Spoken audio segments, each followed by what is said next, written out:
Hello aspirant, welcome to ज्ञानम अमृत। आज हम डिस्कस करने जा रहे हैं सितंबर मंथ के कुछ इंपॉर्टेंट करंट अफेयर्स। लेकिन आज जो हमारी मोडस ऑपरेंडी होगी वो थोड़ी सी डिफरेंट होगी, क्योंकि इसमें हम हेडलाइंस को और उनकी बैकग्राउंड इंफॉर्मेशन पर डिस्कस नहीं करेंगे।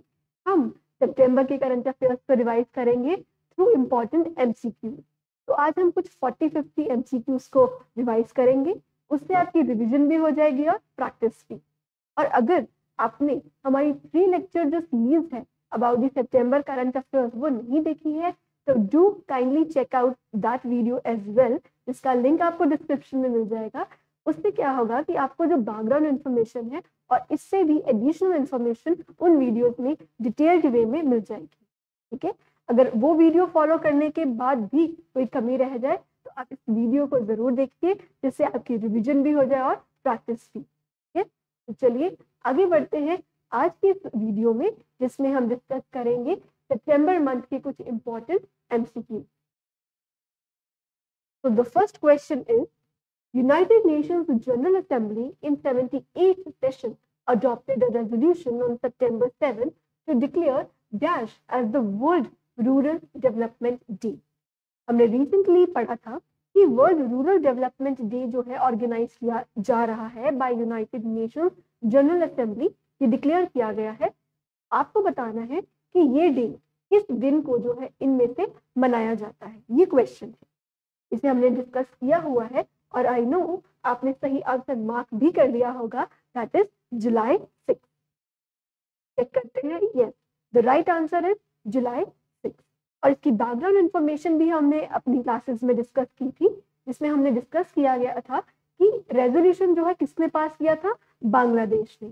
और क्यों किया गया था, क्योंकि इस दिन सिरडैप की जो है स्थापना हुई थी ढाका में। और सिरडैप क्या है, centre for integrated rural development for Asia and Pacific. ठीक है, तो हम याद रखेंगे जुलाई 6 as world rural development day proposed by Bangladesh and who has announced the UNGA, it is United Nations General Assembly.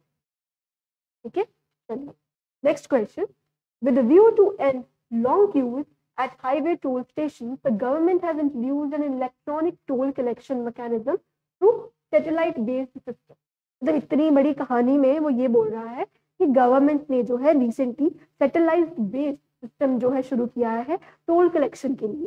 तो आपको बताना है कि इनमें से ये 4 जो ऑप्शंस आपको दी हैं, इनमें से कौन सी स्टेटमेंट जो है वो रॉन्ग है। पहली स्टेटमेंट पढ़ते हैं, जो ये satellite based toll collection system है ये बेस्ड है ग्लोबल नेविगेशन सैटेलाइट सिस्टम पर, और इसको ये सपोर्ट नहीं करेगा जीपीएस को। इसमें जो टोल अमाउंट होगी वो बेस्ड होगी ऑन द डिस्टेंस ट्रेवल्ड। ठीक है, no charges for first 20 kilometre, और ये एग्जिस्ट करेगा alongside the current system of FASTag. तो आपको इन 5 ऑप्शंस में से मुझे बताना है कि कौन सी स्टेटमेंट रॉन्ग है। तो ये देखिए, आपको मुझे रॉन्ग स्टेटमेंट बतानी है, यानी नॉट ट्रू स्टेटमेंट जो आपको मुझे बतानी है। इसमें से जो रॉन्ग स्टेटमेंट है हमारे पास वो है this, that it will not support GPS of USA, क्योंकि ये सपोर्ट करेगा। ठीक है, बाकी स्टेटमेंट सभी सही है। ये जीएनएसएस हमने डिस्कस किया था, ग्लोबल नेविगेशन सैटेलाइट सिस्टम को यूज कर रहा है। इसमें जितना आप डिस्टेंस ट्रेवल करेंगे उतने पैसे ऑटोमेटिकली डिडक्ट हो जाया करेंगे बाय द सैटेलाइट्स। ठीक है, और फर्स्ट 20 किलोमीटर के लिए कोई चार्जेस नहीं है, और जो एग्जिस्टिंग मैकेनिज्म है जैसे फास्ट टैग वगैरह वो भी एग्जिस्ट करेंगे। ठीक है, ये हमने डिस्कस किया था अपनी क्लासेस में, और इसका आंसर भी यही है that yes it will support GPS. ठीक है, इसलिए ये स्टेटमेंट जो है रॉन्ग हो जाती है। Next question, the defence ministry finalised a major contract for rupees 26,000 crore with HAL, that is Hindustan Aeronautics Limited, on September 9 for the purchase of 240 AL-31FP aero engines for use in which aircraft? Question आपको कह रहा है, I know the question is big, पर question आपको कह रहा है कि हिंदुस्तान एरोनॉटिक लिमिटेड से हमारी जो मिनिस्ट्री ऑफ डिफेंस है वो प्रोक्यूर कर रही है कुछ इंजन। ठीक है, और वो आपको बताना है कि कौन से एयरक्राफ्ट के इंजन जो है हेल जो है हमें बनाकर दे रही है। क्या वो दसॉल्ट रफाल है, या फिर वो सुखोई है, तेजस है, मिराज है, या फिर मिग है। ठीक है, तो इसका आंसर आई होप आपने मार्क कर लिया होगा, वो है सुखोई 230 MK1। ये जो टेक्नोलॉजी है ये हमने कौन सी कंट्री से ली है, हमने डिस्कस किया था रशिया से। ठीक है, अब जो इसके इंजन है उसे बनाने के लिए हमने किससे काम दिया है, हेल को। हेल को, that is Hindustan aeronautics limited. Next question, sanction for the constitution of the law commission is given by which authority. मतलब कहने का कि जो लॉ कमीशन हमने बनाया है उसको बनाने के लिए सैंक्शन किसने दी, क्या सॉलिसिटर जनरल ऑफ इंडिया ने दिया था, prime minister, president, NITI Aayog या फिर ministry of law and justice. I hope आपने अपना आंसर मार्क कर लिया होगा। The correct answer is president of India.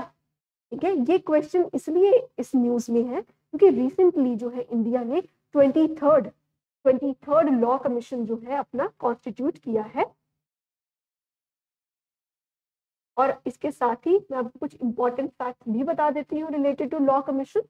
और आप कंफ्यूज अगर हुए होंगे तो आप इन दो ऑप्शंस में जो है कंफ्यूज हुए होंगे, ministry of law justice and president of India. जो लॉ कमीशन है उसे कॉन्स्टिट्यूट कौन करता है, no doubtedly ministry of law and justice. लेकिन लॉ कमीशन बनाने की जो परमिशन है वो कौन देता है, प्रेसिडेंट ऑफ इंडिया। तो आप इन दोनों टर्म्स में जो है थोड़ा सा डिफरेंस बना के रखेंगे। कोई आपको ये पूछे कि recently 23rd law commission has been constituted by dash, तो आपका आंसर क्या होगा, ministry of law and justice. लेकिन कोई आपको ये पूछे कि सैंक्शन किसने किया है, तो तब आंसर हमारा होगा president of India. Law commission से रिलेटेड कुछ इंपॉर्टेंट फैक्ट्स डिस्कस करते हैं। ये एक नॉन स्टैट्यूटरी बॉडी है, यानी ये किसी लॉ से नहीं बनी है, ठीक है, और ना ही ये कोई कॉन्स्टिट्यूशनल बॉडी है। ठीक है, इसका कोई आर्टिकल भी नहीं है, यानी कॉन्स्टिट्यूशन में मेंशन नहीं है। इसको बनाया किसने है, अभी मैंने बताया ministry of law and justice ने। इसको कितने पीरियड के लिए बनाया गया है, 3 years के लिए।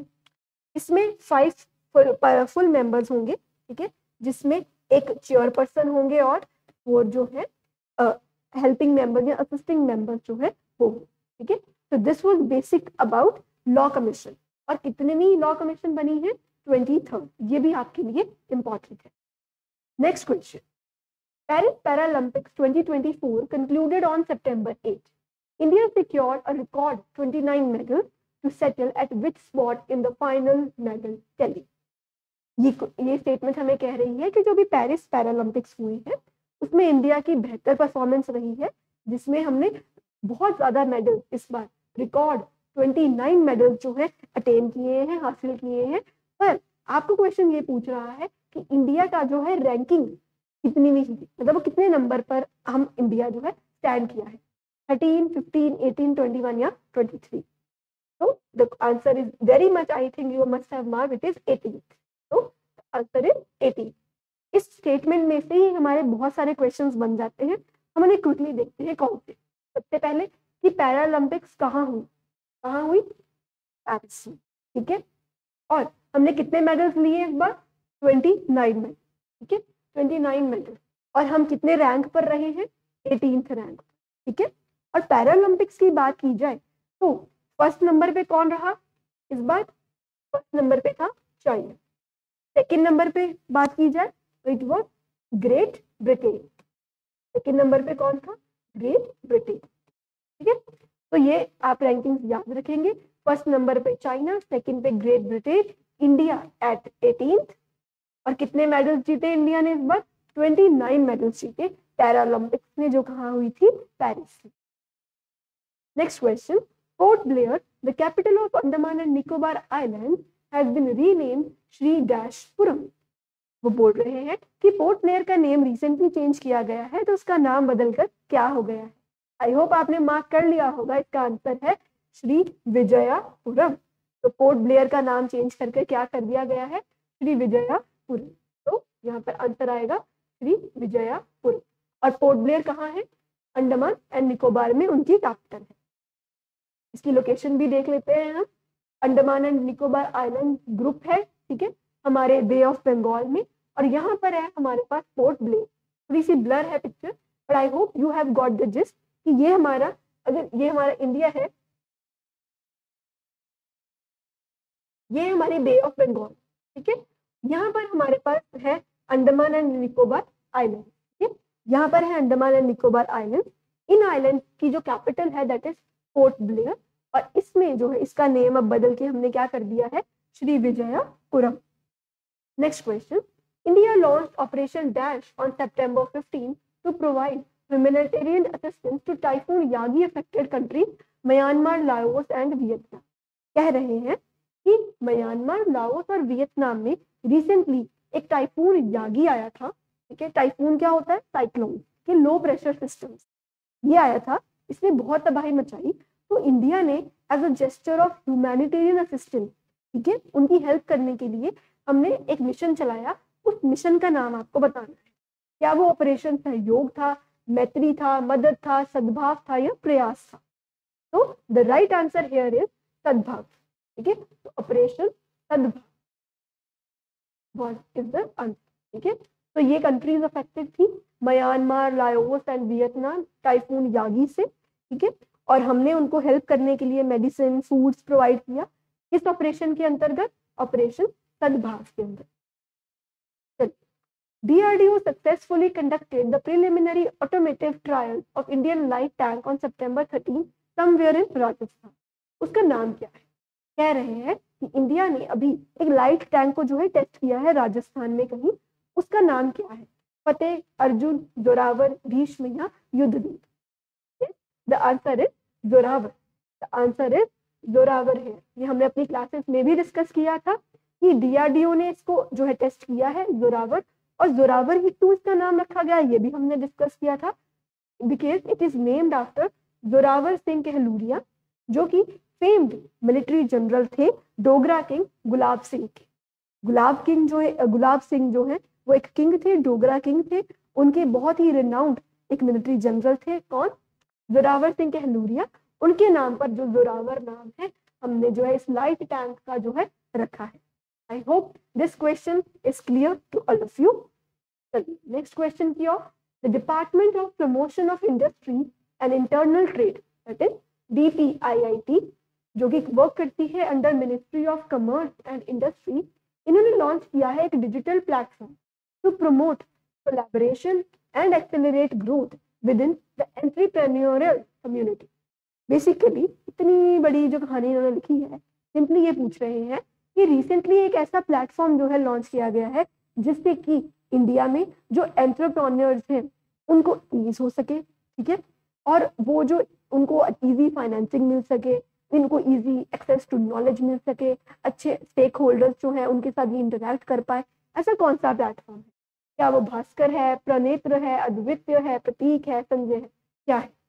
तो द आंसर इज भास्कर। ठीक है, भास्कर ऐप जो है, भास्कर प्लेटफॉर्म जो है, ऐसा प्लेटफॉर्म बनाया गया है जहां पर सभी स्टेक होल्डर जो भी एंटरप्रेन्योरशिप से रिलेटेड है, वो फाइनेंस करने वाले हो सकते हैं, वो गवर्नमेंट एजेंसीज हो सकते हैं, वो यंग यूथ हो सकते हैं आपके और मेरे जैसे, जिनके पास आइडियाज हैं, एंटरप्रेन्योरशिप आइडियाज हैं, वो इस प्लेटफॉर्म पर रजिस्टर होकर अपनी जो प्रॉब्लम्स हैं, कंसर्न्स हैं, वो शेयर कर सकते हैं, नॉलेज ले सकते हैं।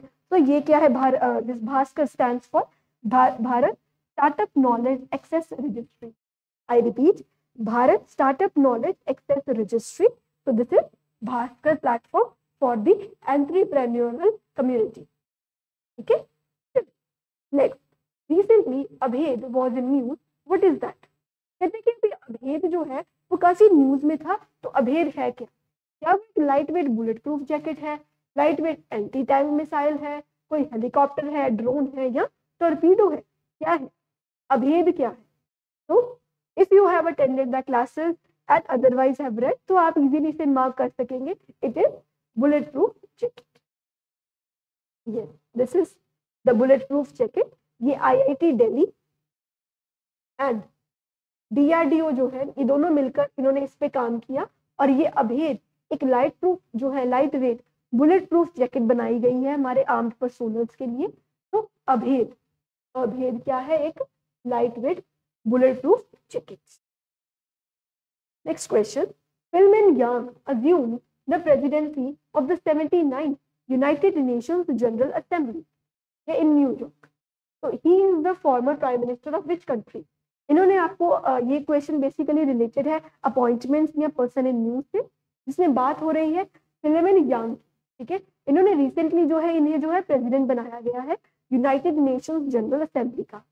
ये हमें पूछ रहे हैं कि वो कौन सी कंट्री से बिलोंग करते हैं, क्योंकि ये पहले प्राइम मिनिस्टर रह चुके हैं एक कंट्री का। वो नाम कौन सी, मतलब वो नाम कौन सी कंट्री का, आई मीन वो कौन सी कंट्री से है, इथियोपिया से, जॉर्जिया, मोरक्को, कैमरून या बुल्गारिया। तो yes, the answer is very easy, it is Cameroon. वो कैमरून से थे। तो कैमरून मैंने आपको पहले भी बताया है, it is an African country, ठीक है। ये अफ्रीकन कॉन्टिनेंट है, यहाँ पर कहीं पर वी हैव इट कैमरून। ये एक सेंट्रल अफ्रीकन कंट्री है कैमरून, जिसके प्राइम मिनिस्टर थे वो पहले फिलिमन यांग, और अब वो बन चुके हैं यूनाइटेड नेशंस जनरल असेंबली के प्रेसिडेंट, ठीक है। चलिए next, which country plans to introduce legislation to ban social media use for children under 16 to protect their health? Australia, Sweden, Germany, New Zealand या Netherlands?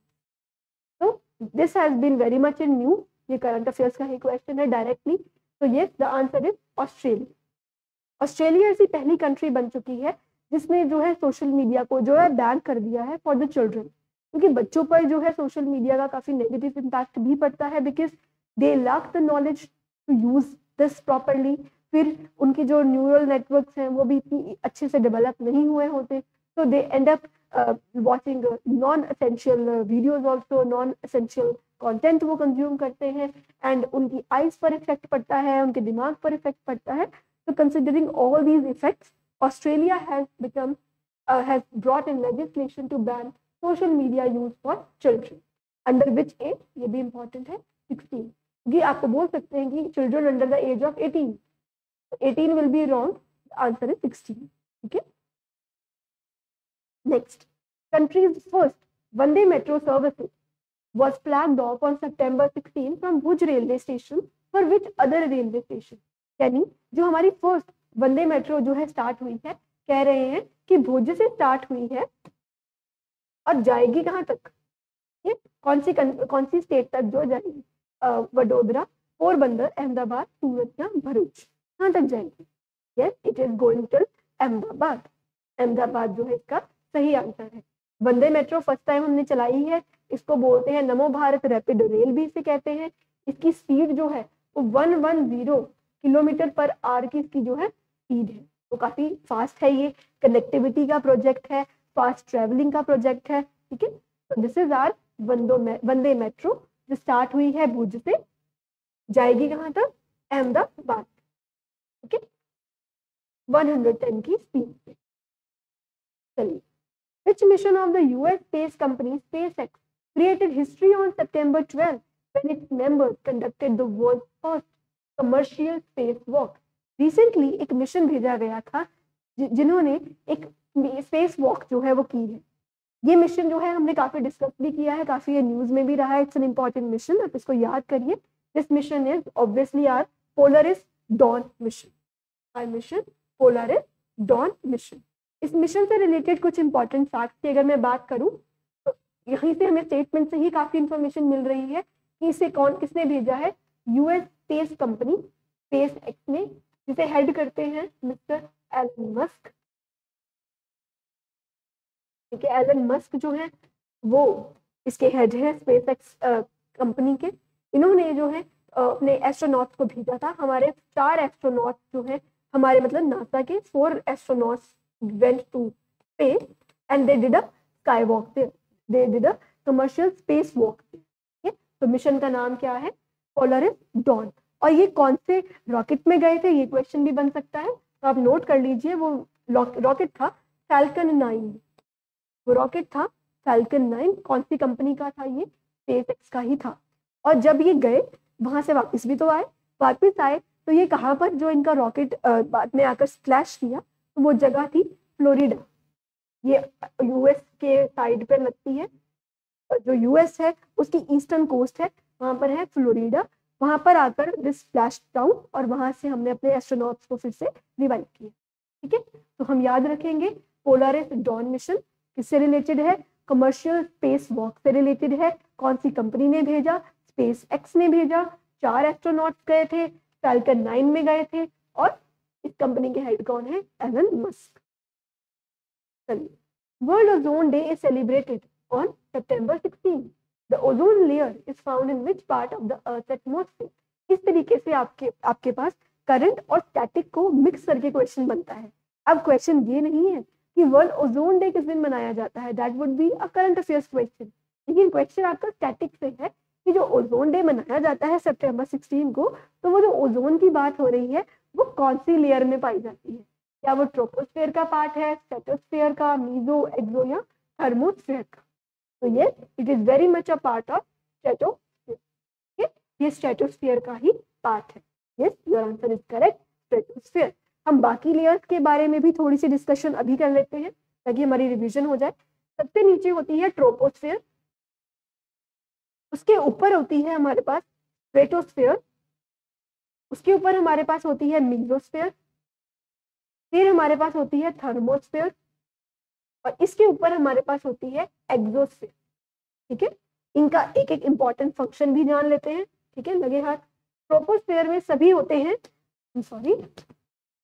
ट्रोपोस्फेयर में सभी weather phenomenas होते हैं, stratosphere में ओजोन पाई जाती है, मीजोस्फेयर में सभी मीटियोराइट, जो भी मीटियोराइट जो है अर्थ पर फॉल करती हैं, वो यहाँ पर आकर जो है बर्न होती है। कौन सी लेयर में आके बर्न होती है? मीजोस्फेयर में। थर्मोस्फेयर में क्या होता है?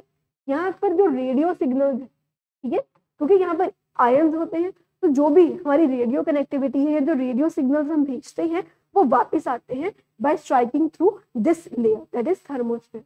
और एक्सोस्फेयर जो है ये डायरेक्टली स्पेस के साथ जो है बाद में मर्ज हो जाती है। ठीक है, तो आई होप ये पांचों आपके लेयर्स जो है वो आपको क्लियर है। First is troposphere, stratosphere, mesosphere, thermosphere and exosphere. ठीक है, नोट कर लीजिए काइंडली। चलिए, तो कुछ ठीक चल रहा है। अब नेक्स्ट देखते हैं, next question. Next question is India is the world's second largest cultivator of bamboo, which is the first country. कहते हैं कि इंडिया जो है वो सेकंड लार्जेस्ट कल्टीवेटर है बैम्बू का।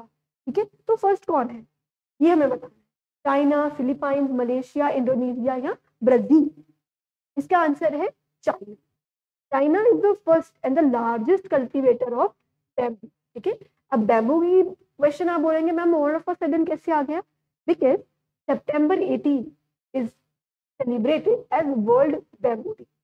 ठीक है, वर्ल्ड बैम्बू डे जो है एज सेलिब्रेट किया जाता है September 18 को, इसलिए जो है बैम्बू से रिलेटेड क्वेश्चन जो है आपको यहाँ देखने को मिला September 18 को। इसे जो है पुअर मैन टिम्बर भी कहते हैं। क्या कहते हैं? Poor man timber, poor man timber. ठीक है, ये एक ग्रास फैमिली, पोएसिया फैमिली से जो है बिलोंग करती है, पोएसिया फैमिली से, और जीनस बैम्बूसा से जो है ये बिलोंग करती है। फैमिली क्या है इसकी? पोएसिया, और जीनस क्या है इसका? बैम्बूसा। ये भी आप थोड़ी फैक्चुअल इंफॉर्मेशन जो है अपने नोट्स में ऐड कर लीजिए कि लार्जेस्ट कंट्री जो कल्टीवेट करती है बैम्बू को वो कौन सी है? चाइना। सेकेंड नंबर पर इंडिया। और थोड़ी सी information regarding bamboo itself, family कौन सी है? पोएसिया, इसको पुअर मैन्स टिम्बर भी कहते हैं, बैम्बूसा जीनस है इसका, और September 18 को सेलिब्रेट करते हैं हम as world bamboo day. Next question, government launch the NPS Vatsalya scheme on September 18 for which target group? Married couples, families with daughters, elderly couples, parents with minor children, or none of the. ठीक है, so I hope you have marked this. The answer is parents with minor children. NPS वात्सल्य मैं आपको बता दूं, NPS वात्सल्य जो है, वात्सल्य से आपको पता चल जाना चाहिए, वात्सल्य is something a kind of love and affection for children. ठीक है, वात्सल्य प्रेम जो होता है वो हमें बच्चों के साथ भी डू।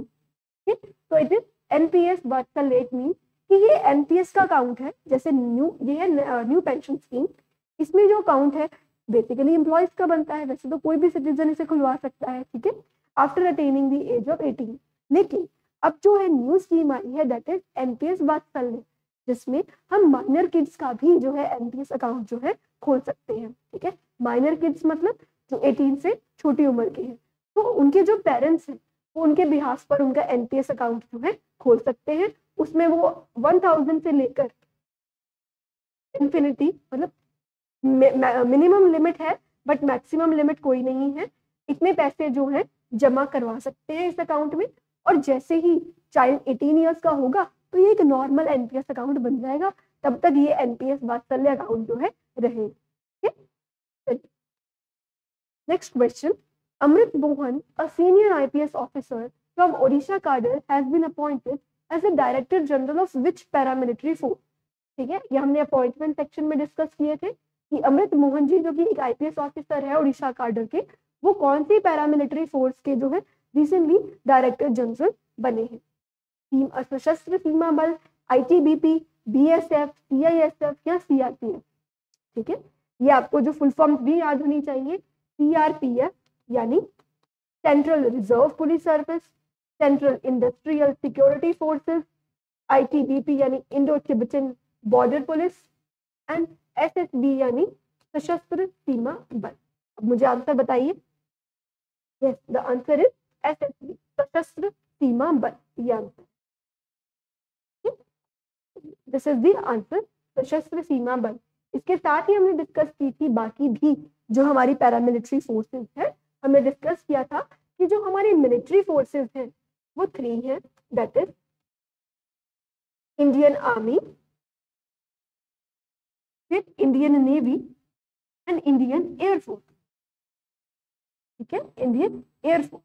इनके अलावा जो भी हमारी फोर्सेस हैं वो हैं हमारी पैरामिलिट्री फोर्स। ठीक है, सबसे पहले हमारे पास है सशस्त्र सीमा बल जो कि नेपाल और भूटान के बॉर्डर को जो है प्रोटेक्ट करती है, इनकिन को नेपाल और भूटान। फिर इंडो तिब्बतन बॉर्डर पुलिस, ये बॉर्डर करती है तिब्बतन रीजन को, क्योंकि चाइना के साथ हमारा जो है बॉर्डर लगता है। फिर बीएसएफ, ये करती है पाकिस्तान एंड बांग्लादेश के साथ लगने वाले बॉर्डर को प्रोटेक्ट।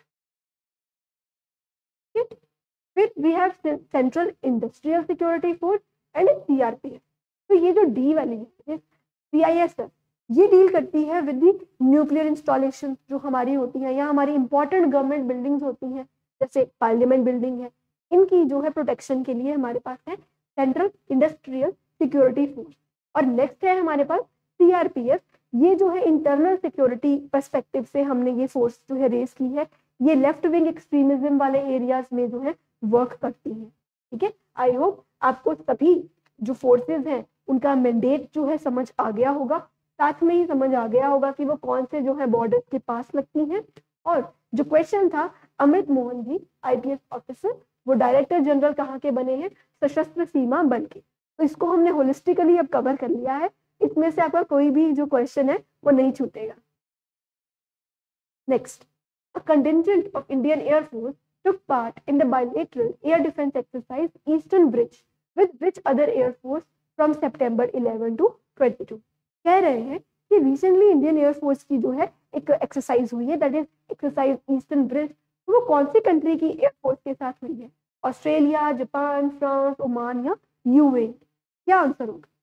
यस, जब हमने इसको डिस्कस किया था हमने काफी अच्छे से किया था, it is Oman. Yes, it is Oman.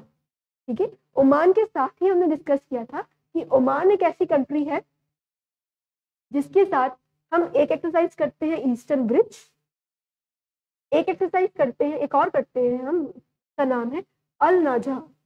अल नाजा, ठीक है, अल नाजा भी एक ऐसी एक्सरसाइज है जो हम ओमान के साथ करते हैं और दोनों ही इस बार ओमान में ही कंडक्ट करवाई गई है। तो एक्स्ट्रा बर्डन नहीं लेना याद करने का कि कहाँ कंडक्ट हुई है, कि दोनों ओमान के साथ ही होती हैं और ओमान में ही इस बार जो है हुई है। ठीक है, तो again exercise eastern bridge. The Indian Army has placed a follow-up order for additional 73,000 SIG-716 rifles with the SIG SOR company of which country? कह रहे हैं कि हम जो है ये वाली राइफल्स जो है इस कंपनी से खरीद रहे हैं और ये कंपनी कहाँ की है? तो ये फ्रांस की है, स्वीडन की है, यूएस की है, इजराइल या रशिया की है। आई होप अपने आंसर मार्क कर लिया होगा। The answer is none other than USA, it is United States of America. इनसे ही हम ये वाली राइफल्स जो है ले रहे हैं। उसके बाद ministry of law and justice notified the constitution of the dash law commission on September 2. ये क्वेश्चन हमने क्लास में भी डिस्कस किया है और अभी भी हमने अभी जब लॉ कमीशन के बारे में डिस्कस किया उसमें भी हमने डिस्कस किया है कि कौन सी एडिशन ऑफ लॉ कमीशन जो है हमने बनाया है. तो it is 23rd. Yes, you are right. Next, India celebrated Teachers Day on September 5. When is the World Teachers Day celebrated? कह रहे हैं कि इंडियन टीचर्स डे जो है जो हम अपनी कंट्री में मनाते हैं वो तो हम सितंबर 5 को मनाते हैं, लेकिन वर्ल्ड टीचर्स डे जो है वो एक अलग दिन मनाया जाता है. ठीक है, तो वो कौन सा डे है? ठीक है, जनवरी 23, मार्च 27, जून 13 या अगस्त 17 या अक्टूबर 5. तो मिलती जुलती ही डेट है, दैट इज अक्टूबर 5. आंसर है हमारे पास अक्टूबर 5. साथ में थोड़ी सी फैक्ट बता दूं, टीचर्स डे जो है सेलिब्रेट किया जाता है to commemorate the birth anniversary of doctor S Radhakrishnan ji. ठीक है, जो हमारे इंडिया के फर्स्ट वाइस प्रेसिडेंट थे और सेकंड प्रेसिडेंट थे. ठीक है, ये फैक्ट भी आप नहीं भूलेंगे. और वर्ल्ड टीचर्स डे भी आप नहीं भूलेंगे क्योंकि ये किस दिन है? अक्टूबर 5. जिस महीने हमने बुलाया मनाया उससे एक महीने बाद इन्होंने मना लिया. ठीक है, चलिए. Union Cabinet approved the Unified Pension Scheme on August 24. What is the minimum pension assured in this scheme? इस पूरी न्यूज आइटम को हमने अपनी गवर्नमेंट इनिशिएटिव्स वाली जो वीडियो है फुल फ्लेजेड उसमें भी जो है हमने डिस्कस किया है. आई होप आपने मार्क कर लिया होगा. The answer is 10,000. Recently government of India ने यूनिफाइड पेंशन स्कीम जो है लॉन्च की है, जो कि न्यू पेंशन स्कीम और ओल्ड पेंशन स्कीम के जो बेस्ट फीचर्स हैं उनको मिलाकर बनाई गई है यूनिफाइड पेंशन स्कीम, जिसमें अश्योर्ड पेंशन दी जाती है 10,000 की. ठीक है, कुछ और फीचर्स की बात करूं तो इसमें आपको जो है अगर आप 25 साल की जो है सर्विस करते हैं तो आपको क्या होगा 50% यानी आधी ऑफ द इनकम जो आप अपने लास्ट टेन्योर में ले रहे होंगे उसका हाफ जो है आपकी पेंशन के रूप में लग जाएगी. मान लीजिए जब आप रिटायर हो रहे हैं उस साल एवरेज जो है आपकी सैलरी रही है करीबन मान लीजिए 1 लाख. ठीक है, 1 लाख है आपकी एवरेज सैलरी, तो आपकी पेंशन कितनी हो जाएगी? इसका हाफ यानी 50,000. ठीक है, 50,000 जो है आपकी पेंशन लग जाएगी through out till the time you survive. अगर मान लीजिए पेंशन होल्डर की जो है डेथ हो जाती है तो भी डरने की बात नहीं है क्योंकि इसमें प्रोविजन है फैमिली पेंशन का भी. तो जो 60% ऑफ पेंशन होगी वो नेक्स्ट किन की लग जाएगी या फैमिली मेंबर की लग जाएगी. ठीक है, फैमिली मेंबर को 60% पेंशन जो है मिलेगी. इसके साथ ही 10,000 रुपीज की जो पेंशन है वो तो हर एक को मिलेगी ही मिलेगी. ठीक है, बकायदा कि वो they complete the 10 years in service. ठीक है, so these were some of the important facts related to UPS. What is the name of single strain oral cholera vaccine launched recently by Bharat Biotech International Limited, Hyderabad?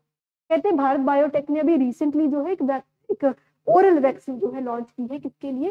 Cholera के लिए. तो उसका नाम क्या है? Covax, हिलकोल, विलमैन, कोलकिन या मेरवेल, क्या नाम है? तो यस, आपको कंफ्यूज होने की जरूरत ही नहीं है. इसका राइट आंसर है हिलकोल. ठीक है, yes we are right, हिलकोल.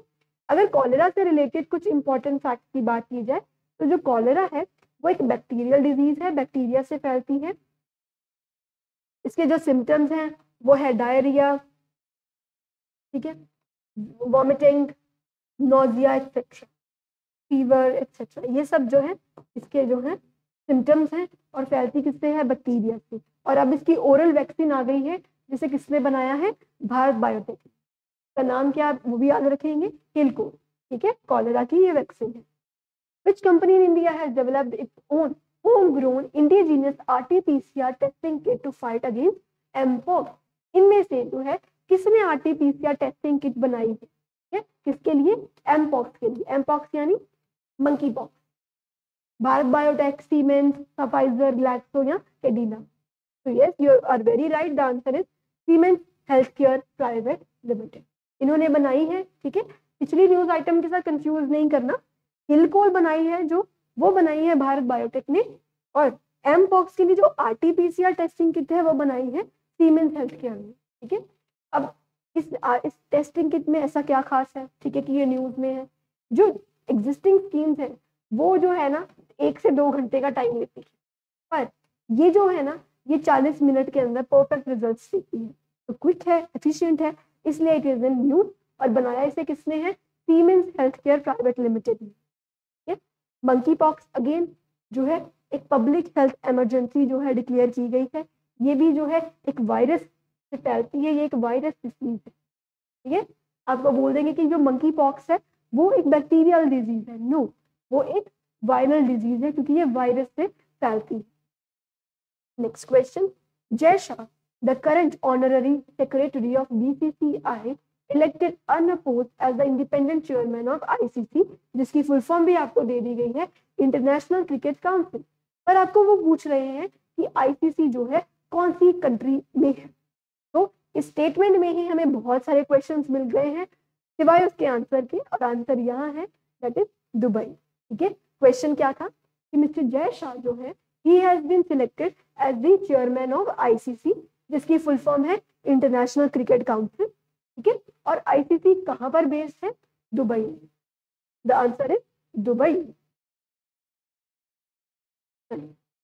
The Kigali amendment, Kigali Amendment 2019 seeks to reduce the projected production and consumption of hydrofluorocarbons by more than 80% over the next 30 years।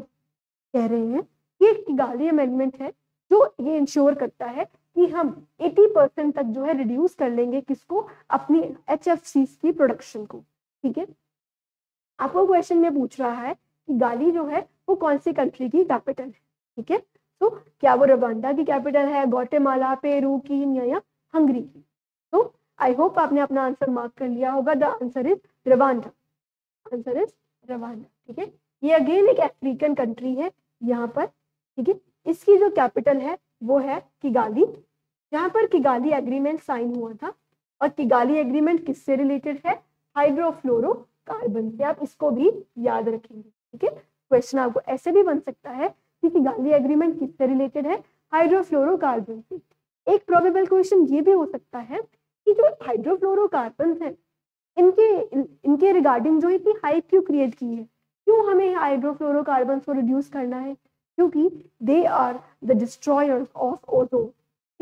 जैसे हम बात करते हैं ना ओजोन होल की, कि ओजोन होल हो रहा है, ये वो किन की वजह से हो रहा है?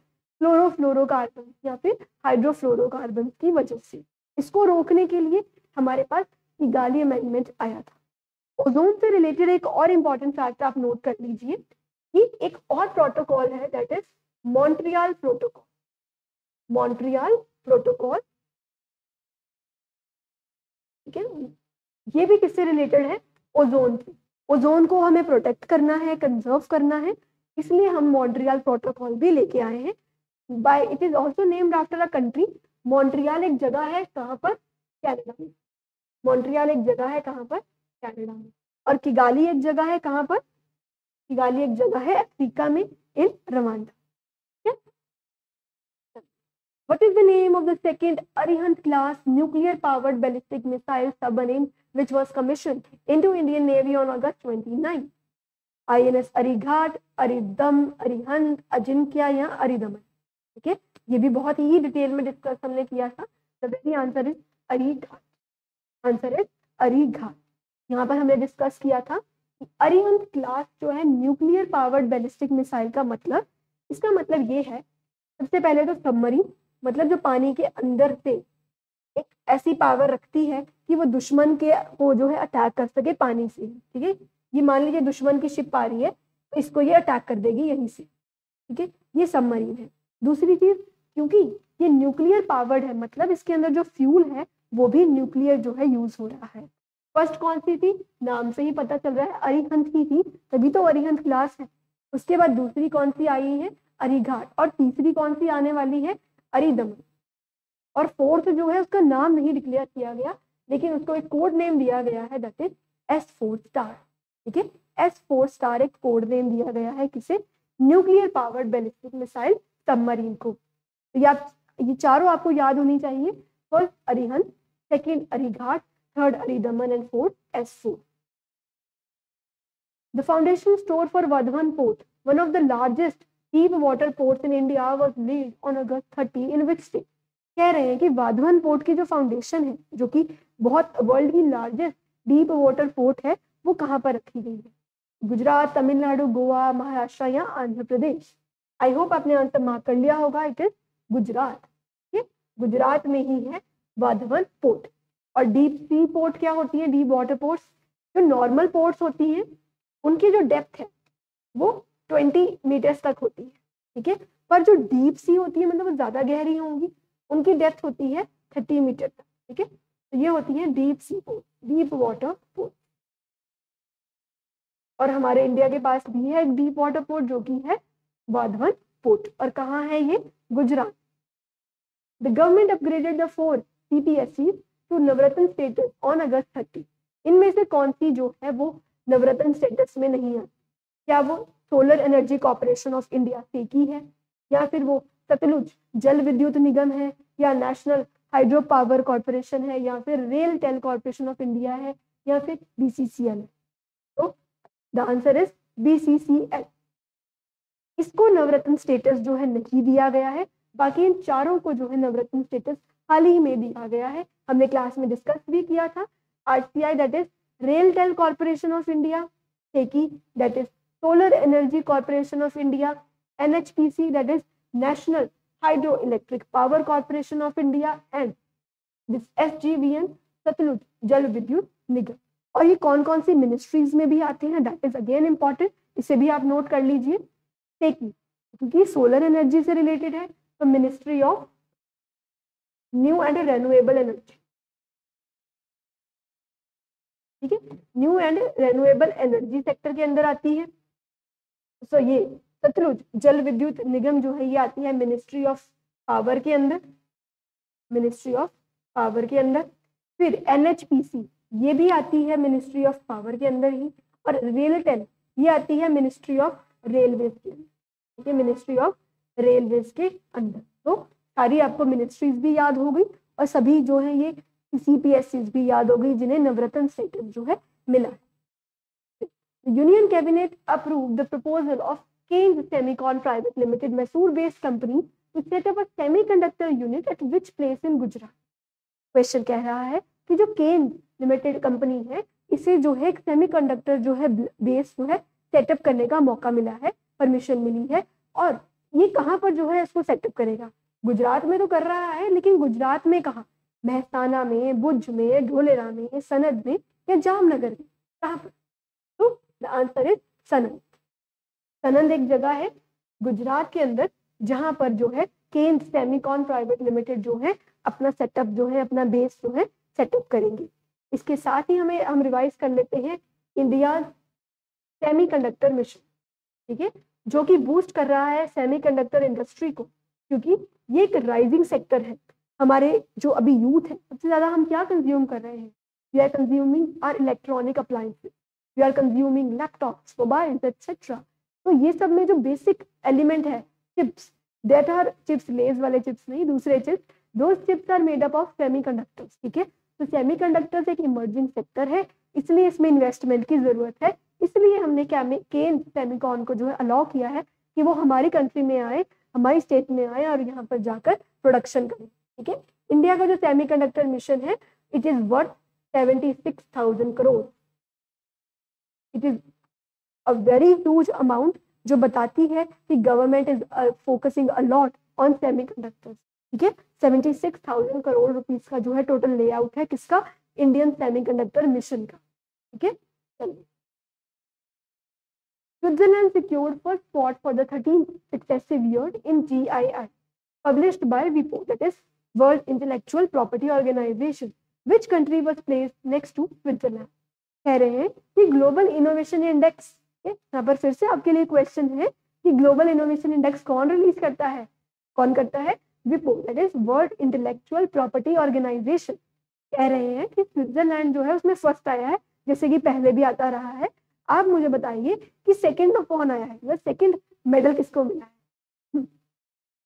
US को, स्वीडन को, सिंगापुर को, नीदरलैंड्स या जर्मनी को? तो इसमें जो है आंसर है हमारे पास स्वीडन, आंसर है स्वीडन, ठीक है। तो फर्स्ट पर है स्विट्जरलैंड, स्वीडन है सेकंड नंबर पर। और अगर मैं इंडिया की बात करूं तो इंडिया का इसमें रैंक है इस पर 39, इंडिया इसमें 39th रैंक पर है आउट ऑफ 133 कंट्रीज।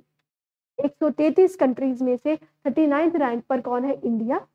किस रैंक में? ग्लोबल इनोवेशन इंडेक्स में, ठीक है, जिसे रिलीज कौन करता है? विपो, world intellectual property organisation. Prime minister Narendra Modi reached Bandar Seri dash, जो कि कैपिटल है ब्रुनेई की, on the very first day of his 3-day tour to Brunei and Singapore. Recently जब हमने ये न्यूज क्लास में डिस्कस की थी, तो हमने ये डिस्कस किया था कि our prime minister is on visit to Brunei and Singapore, ठीक है। ये दोनों ही साउथ ईस्ट एशिया की कंट्रीज हैं, ब्रुनेई एंड सिंगापुर। और उसकी जो ब्रुनेई की ना एक बहुत ही बड़े नाम वाली कैपिटल है, ठीक है, it is Bandar Seri dash. तो yes, the answer is Begawan. Sorry, this is the answer, this is not the answer. So the answer is Bandar Seri बेगवान। तो इसकी लोकेशन भी हम देख लेते हैं। These are the south Asian countries, जैसे ये इंडिया है हमारे पास, ठीक है। तो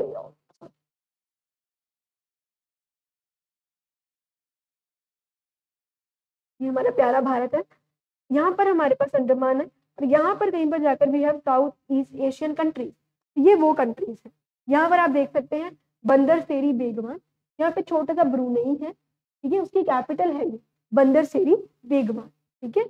तो ये हम इसको याद रखेंगे, बंदर सेरी बेगवान, क्योंकि इसको प्लेसेस इन न्यूज में भी ये हमारे पास क्वेश्चन जो है बन सकता है कि ये जो लोकेशन है ये कहाँ पर सिचुएटेड है। मलेशिया में सिचुएटेड है, यूरोप में सिचुएटेड है, ये कहाँ पर? तो it is situated in Brunei, इसको हम याद रखें।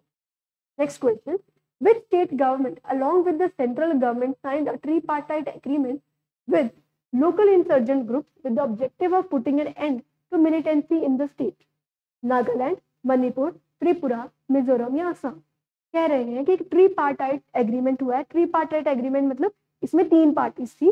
पहली पार्टी थी सेंट्रल गवर्नमेंट यानी मिनिस्ट्री ऑफ होम अफेयर, दूसरी पार्टी थी उस स्टेट की गवर्नमेंट जो कि आंसर है, और थर्ड है वो मिलिटेंट या इंसर्जेंट ग्रुप्स, ठीक है, जो कि चाहते हैं कि हम एक अलग राज्य मिले, एक अलग स्टेट मिले, ठीक है।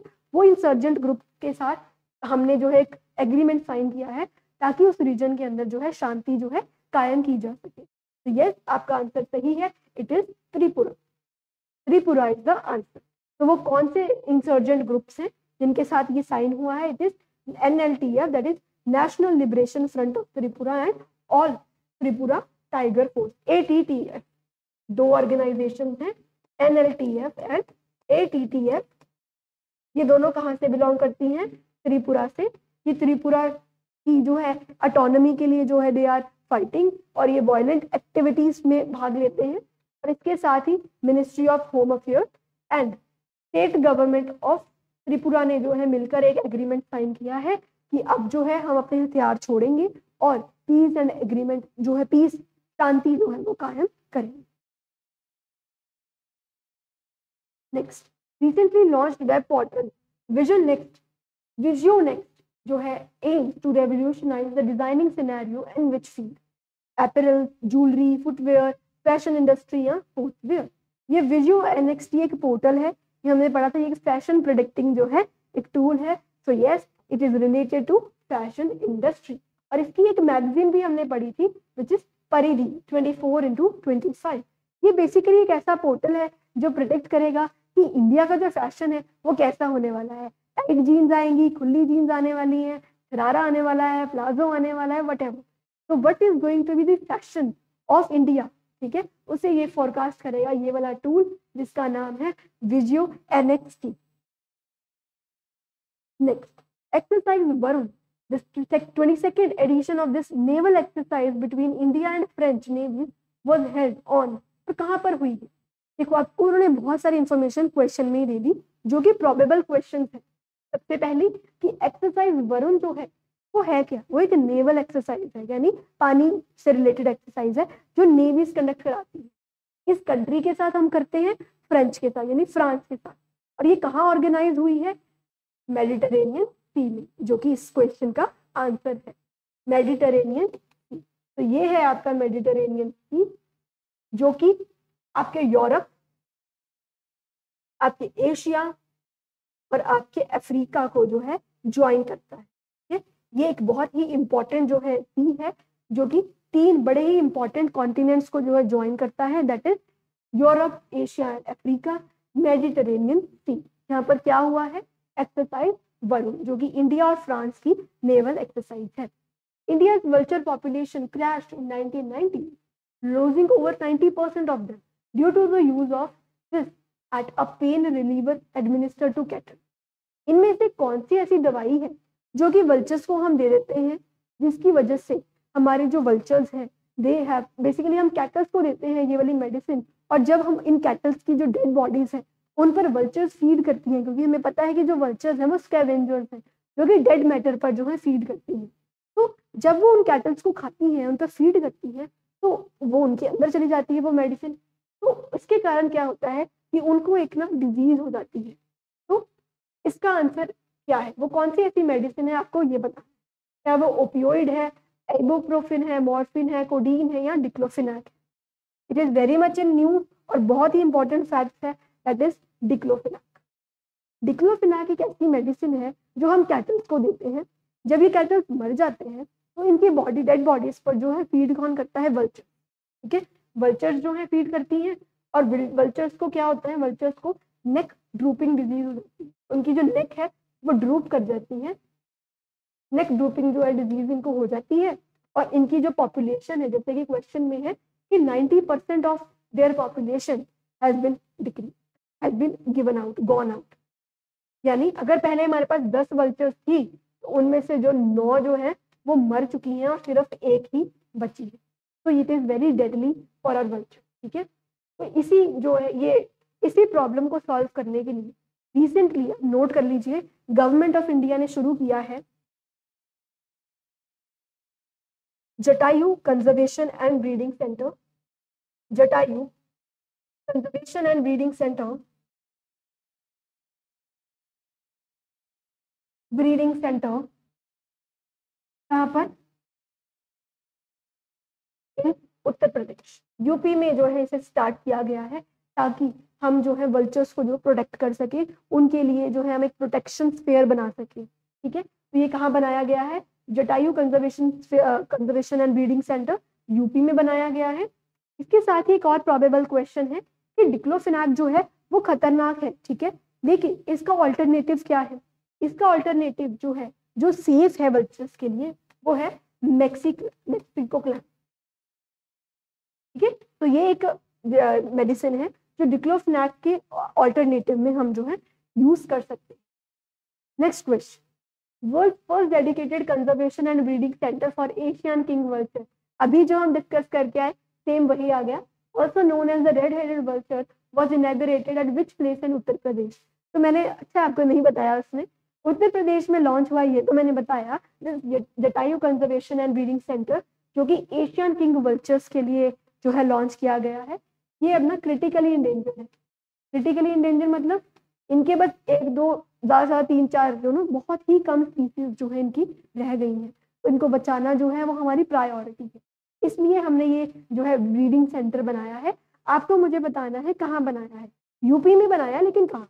औराया में, हरदोई में, भरीवाईसी में, बंडा में या कन्नौज में? तो yes, your answer is right, it is in Bhariwaisi. इस जगह पर जो है इसे बनाया गया है। The new development bank of the multilateral grouping BRICS admitted which country as its new member? अभी रिसेंटली न्यू डेवलपमेंट बैंक, जो कि एक मल्टीलेटरल ग्रुप है, किसका? ब्रिक्स का। ठीक है, ब्रिक्स कंट्रीज का, उसमें एक न्यू मेंबर ऐड हुआ है। तो आपको मुझे बताना है वो मेंबर कौन है? स्वीडन, इंडोनेशिया, जापान, अल्जीरिया या Canada? Yes, the answer is Algeria. Algeria is the answer. हमने पढ़ा भी था कि जो अल्जीरिया है एक अफ्रीकन कंट्री है। ठीक है, इससे प्रोबेबल क्वेश्चन एक और है कि जो एनडीबी है वो कौन सी ऑर्गेनाइजेशन से रिलेटेड है? ब्रिक्स से रिलेटेड है। और ये काम क्या करती है ये ऑर्गेनाइजेशन? ये बेसिकली ये बैंक जो एनडीबी है ये वर्क करता है, फाइनेंस करता है उन प्रोजेक्ट को जो डेवलपिंग कंट्रीज की जो है अपलिफ्टमेंट के लिए लगाए जाते हैं। ठीक है, 61st national chess championship was organised at which place? Recently 61st national chess championship जो है ऑर्गेनाइज करवाई गई है। आपको बताना है कि वो कहाँ ऑर्गेनाइज करवाई गई है। हरियाणा में, पंजाब में, यूपी में, मणिपुर में या जेएनके में? तो yes, answer is Haryana. Gurugram में करवाई गई है, गुरुग्राम में हरियाणा में, ठीक है। नेशनल चेस चैंपियनशिप, ठीक है। हमारे ग्रैंड मास्टर जो है वेंकटरमन जी, वेंकटरमन सर जो हमारे ग्रैंड मास्टर है, he has become this national chess champion, ठीक है। ये भी आप नोट कर लीजिए कहाँ हुई है, गुरुग्राम में, और कौन सा एडिशन है, 61st, ठीक है। तो that's all for today's MCQ। I hope आपको बहुत इंटरेस्टिंग लगी होगी ये video, and don't forget to share your score in the comment section. आपने अपनी स्कोर, आपने मेरे साथ मार्क तो किए ही होंगे आंसर्स, तो आप चेक करिए कि कितने आंसर्स आप कर पाए, ठीक है। और 40 में से जो भी आपका स्कोर होगा आप कमेंट सेक्शन में जरूर बताइए। इसके साथ ही अगर आपको ये वीडियो अच्छा लगा तो kindly give us your feedback also in the comment section. और अगर आपको लगा कि कुछ कॉन्सेप्ट्स आपके वीक रह गए हैं, तो that is solely because you must not have seen our full video series. तो काइंडली आप उसे भी एक बार देखिए, उसको आप रिविजन पर्पस के लिए भी देख सकते हैं। तो इन सब वीडियोस का लिंक जो है आपको डिस्क्रिप्शन बॉक्स में मिल जाएगा। इसकी PDF के लिए you can join our Telegram channel. Till then, take care of yourself and your family, keep revising, and all the very best to all of you. Keep following Dhyanam Amritsar as well. Okay? Don't forget liking and subscribing to our channel before leaving. Thank you. Have a nice day ahead.